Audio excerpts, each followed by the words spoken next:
উত্তর গাজা এখন ভয়ানক যুদ্ধের রণক্ষেত্র। প্রতিদিন নতুন মৃত্যু আর ধ্বংস।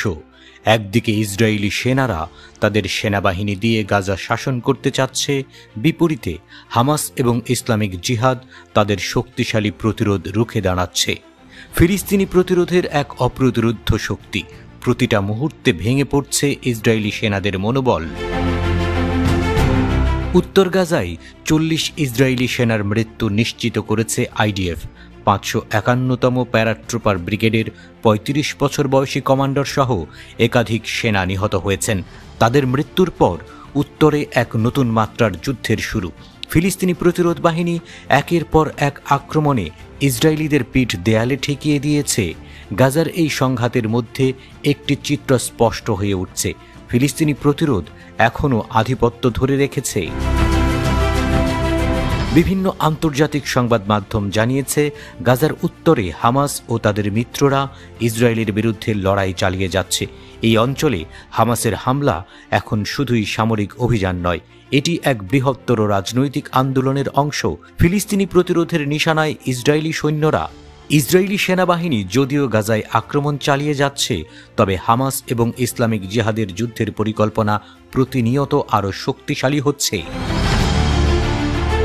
যুদ্ধের যন্ত্রণায় ফিলিস্তিনিরা দিনের পর দিন মৃত্যুর মুখোমুখি হলেও তারা এক অদ্ভুত সাহস ও দৃঢ়তায় ঘুরে দাঁড়িয়েছে।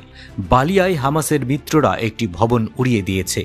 সেখানে ইসরায়েলি সৈন্যরা আশ্রয় নিয়েছিল। এই মুহূর্তে প্রতিটি বোমার বিস্ফোরণ ইসরায়েলি সেনাবাহিনীকে হারের দিকে নিয়ে যাচ্ছে। ফিলিস্তিনি প্রতিরোধ যোদ্ধারা কি শেষ পর্যন্ত ইসরায়েলি বাহিনীকে হারাতে পারবে? গাজার মানুষরা কি শেষ পর্যন্ত তাদের স্বাধীনতা খুঁজে পাবে? এই লড়াইয়ের এক গুরুত্বপূর্ণ চরিত্র হল ফিলিস্তিনিরা, যারা একদিকে প্রতিরোধ যোদ্ধাদের পাশে দাঁড়িয়েছে, অন্যদিকে এক ধরনের অবিচল দৃঢ়তায় নিজেদের অস্তিত্ব রক্ষার চেষ্টা করছে। গাজায় যুদ্ধের তীব্রতা বাড়ানোর সাথে সাথে হামাসের আল কাসাম ব্রিগেডের আরও অনেক ভবন উড়িয়ে দেওয়ার ঘোষণা দিয়েছে। তারা এখন পুরো অঞ্চল জুড়ে ইসরায়েলি বাহিনীর ট্যাঙ্ক এবং সেনাদের লক্ষ্যবস্তু বানিয়েছে। ইসলামিক জিহাদও পিছিয়ে নেই।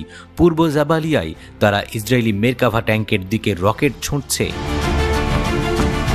2023 সালের 7 অক্টোবর হামাসের হামলার পর থেকে ইসরায়েল গাজায় অব্যাহত গণহত্যা চালিয়ে আসছে। এতে এ পর্যন্ত 45,500 জনেরও বেশি মানুষ নিহত হয়েছে, যাদের অধিকাংশই নারী ও শিশু।